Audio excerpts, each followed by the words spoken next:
পুত্রর সঙ্গে সরিদাই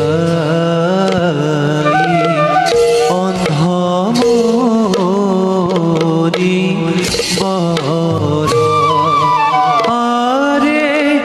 সঙ্গে চলে অন্ধভার অরণ্য ভিতরে সঙ্গে চলে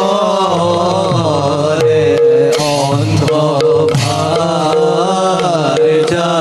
অরণ্য